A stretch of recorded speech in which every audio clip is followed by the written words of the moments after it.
Hey everybody, Bill in Virginia. And this week, I'm going to be doing a little bit of a hodgepodge. A few odds and ends that I've been working on the layouts and running some trains. Still getting materials in for my forced time off that's coming up here in a couple of weeks. And still moving on the slow side, but having some fun out in the layout no matter what. So a couple of things I've been working on over here is I've been seeing just how well some of the tree building techniques would look using the sort of the rustic wire as well as a furnace filter for like a deciduous tree. It's kind of dense, probably too dense for what I want, so I'm going to use this as a background tree. Now the rustic wire, using the same techniques that I've been, kind of super gluing, tacking them together, then adding yellow glue along with ground foam to kind of build it up. Actually works pretty good. The trunk and the armature of it, I'm satisfied with that. And then of course spray painting it with camo brown. So what I've been doing here today is I've been working on a bigger mock-up to see just how I can do it. And I've still got a lot of work to do on this. And you'll see more of this a little bit later in the video. I've got to put in glue in between here, build things up. And I'm waiting now on some super tree material that I'm going to use to add the canopy on this. Like I said, this looks nice, but it's for a background. It will kind of fill into the background and kind of blend in with some of the pine trees on some creek gully scenes that I've got in my mind. This would be, a bit more of a mid to foreground type tree, but with the super tree material for the canopy, I think that's going to look pretty good. So I did the same thing. I used the rustic wire in various lengths to make the body of the tree. I used a piece of a 3/8 inch dowel that runs up to just about where my fingers are to kind of act as the core, and I can also then drill it easy and put a pin in it.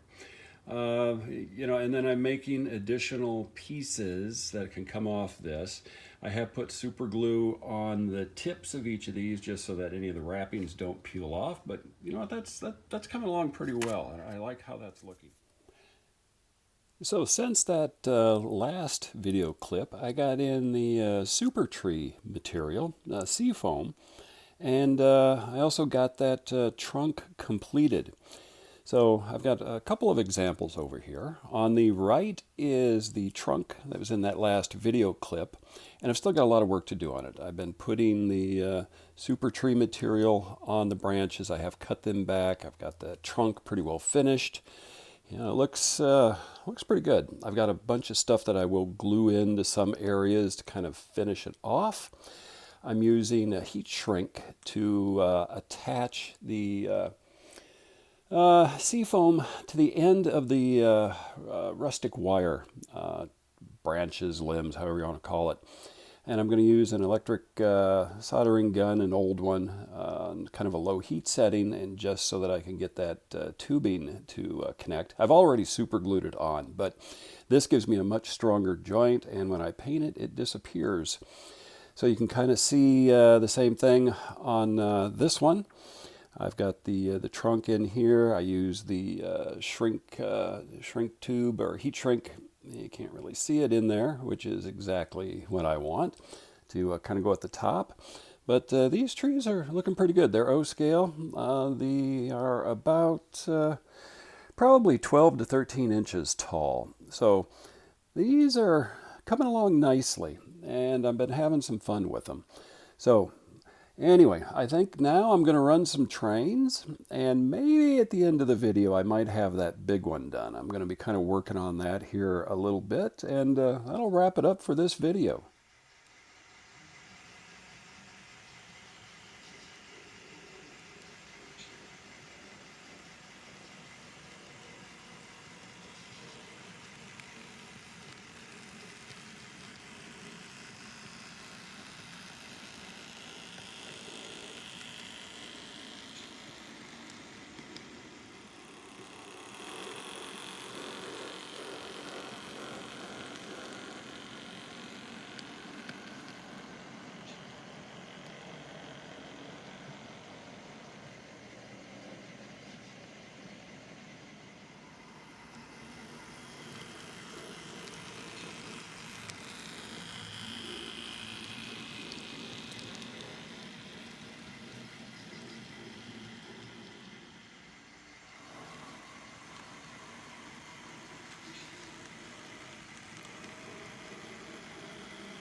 All right, almost done with this tree.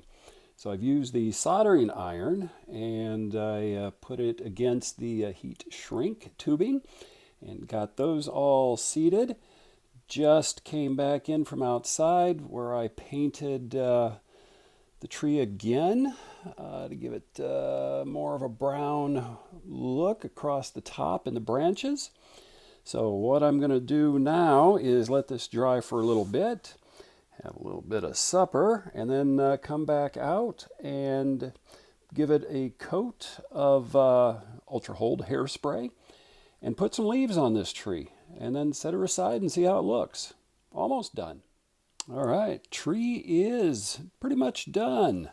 So I've still got my glove on here. I just finished the foliage piece, but you can kind of see how this tree looks. I really love this super tree material, the seafoam. Wow, that makes a nice tree.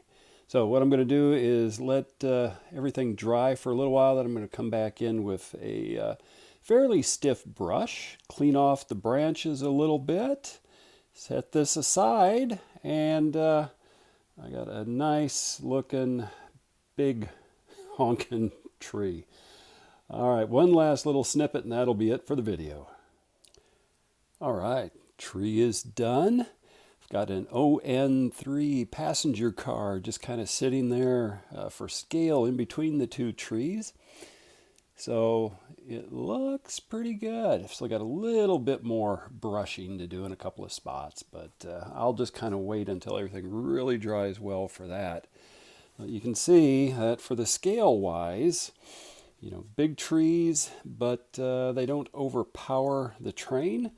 So I can just kind of picture a landscape where I've got a number of those kind of in a valley type area, transitioning to the pines, going up into a more mountainous area. I'm having fun. So anyway, that's it for this video. Keep having fun with your layouts.